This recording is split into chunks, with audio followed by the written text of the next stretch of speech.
Before we begin, a word of caution to our viewers. What you're about to hear might rattle your sense of truth, not because it's conspiratorial or sensational, but because so much of it has been hiding in plain sight. Here on Dark Sides, we don't deal in theatrics. We don't give you prepackaged headlines. We step into the shadows and ask you to walk with us. If you find yourself asking hard questions by the end of this video, if you're uncomfortable, unsettled, or even just intrigued, then do something about it. Speak up in the comments. Subscribe. Give this story a signal boost. Let us know, because silence is complicity and the powerful count on that. Now, whether you think he's being sarcastic or genuine, the point stands: why would someone be in prison for a crime that Trump keeps dismissing as fiction? Maybe, if you want him to be generous, he means the parts that connect him to Epstein. But when he calls the whole scandal a hoax, it sounds like he's dismissing everything. The victims, the investigations, the evidence, all of it. Which opens the door for people like Musk to sarcastically post things like, "It's a cover-up," the kind of thing that raises eyebrows if it's connected to Epstein. Deflection. It wasn't some innocent doodle. The whole thing reads like two men sharing a dirty secret in a tone that laughs in the face of accountability. Obviously, it's not a hoax. Alright, let's get into it. Influencers and right-wing accounts were rattled, and then suddenly, almost as if coordinated, they flipped. And every adult who flew with them. The answer? A blunt yes. Whether Grok is correct or not is beside the point. The fact that Musk is even asking these questions in public, tagging prominent accounts and getting millions of impressions is what matters.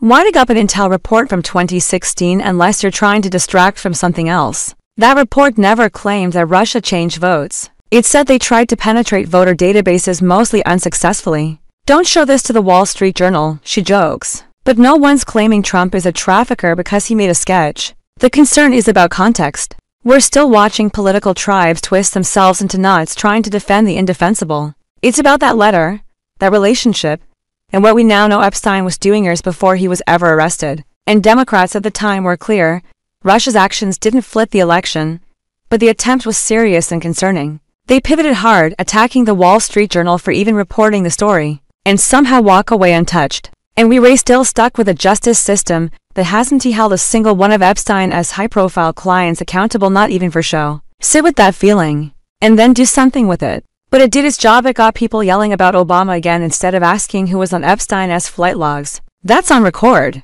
And if you're one of the many who feels like the official story has too many holes, maybe you belong here with us after all. Maybe this is a fundamental verdict on American justice. Not because they care about hypocrisy, but because this is something they can't spin fake. They shouted, "Trump doesn't even write like that."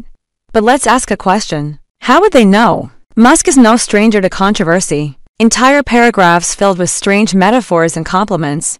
The reports that sit on shelves gathering dust. And remember, people in power don't fear exposure. They fear accountability. Just a handwritten note and years of documented friendship. Because the Epstein connection is the one thing that genuinely shakes Trump's base. Not because they care about him lying. You either knew Epstein and partied with him, or you didn't. You either wrote that letter, or you didn't. There's no laptop to blame. Look into the names we're not allowed to say. The cases that vanish. They fear that enough of us will stop scrolling and start demanding something real. No liberal media bogeyman. So why is it so hard to believe he wrote something poetic or cryptic to Epstein, and then somehow managed to ignore everyone who benefited from it? Just because you haven't received a love letter from him doesn't mean he doesn't send them. Administration after administration. Investigative journalism and, he's right, independent research, testimonies, civil lawsuits, and still zero criminal convictions for any of Epstein's clients. And Epstein replies, "Yes, but I won't tell you what it is." Then Trump writes back again, "We have certain things in common.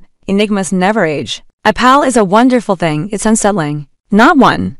The justice system found a man running an international sex trafficking operation, imprisoned him. But this time, his post read more like a digital investigation than a rant. He responds to a right-wing account asking whether he thinks anyone will be held accountable. Musk answers, "I sure hope so." This is a fundamental verdict on justice in America.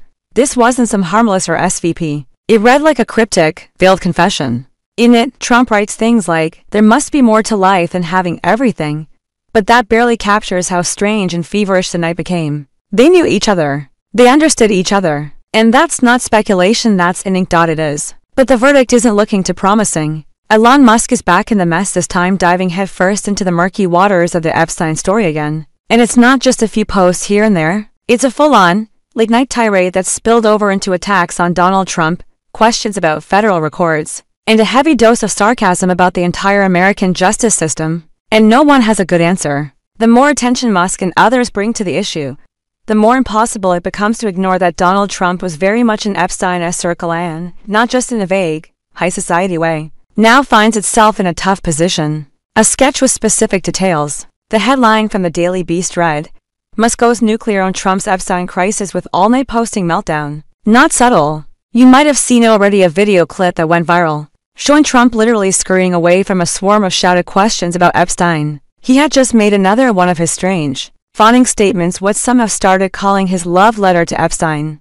written back in 2003. And then, he ran. The reporters shout, "Mr. President, Mr. President," and all you get in response is silence and the sight of his back. This wasn't just a moment, it was a spark. Musk, apparently watching in real time like the rest of us, exploded online. At one point, Musk asked, "Why is Ghislaine Maxwell in federal prison for a hoax?" That's what Trump's been doing lately, repeating that the entire Epstein thing is a hoax. This is where things start getting even more tangled. Years have passed. This is what Musk was hammering all night. He reposts that infamous image of the Epstein case binders, those giant stacks labeled Phase 1, and asks the same question a lot of people have been asking for years now.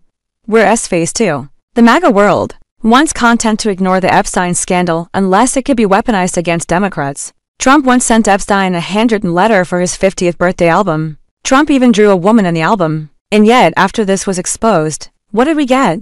Trump supporters, even the die-hard ones, started turning on him for a moment. Just a moment. He wrote love letters to Kim Jong-un. It's also worth asking, why did this sudden surge of defense happen right after the story broke? And when Elon starts posting about the government's possession of flight records, visitor logs, and allegedly the full Epstein client list, things start to look even worse. He even queries his own AI chatbot, Grok, asking whether the government has digital records of every unaccompanied minor who visited Epstein's island, because it's pushing this story back into the light, and that scares people. Suddenly, there's a diversion. Tulsi Gabbard posts a statement claiming that the Obama administration committed treason by covering up Russian interference in the 2016 election. Why now?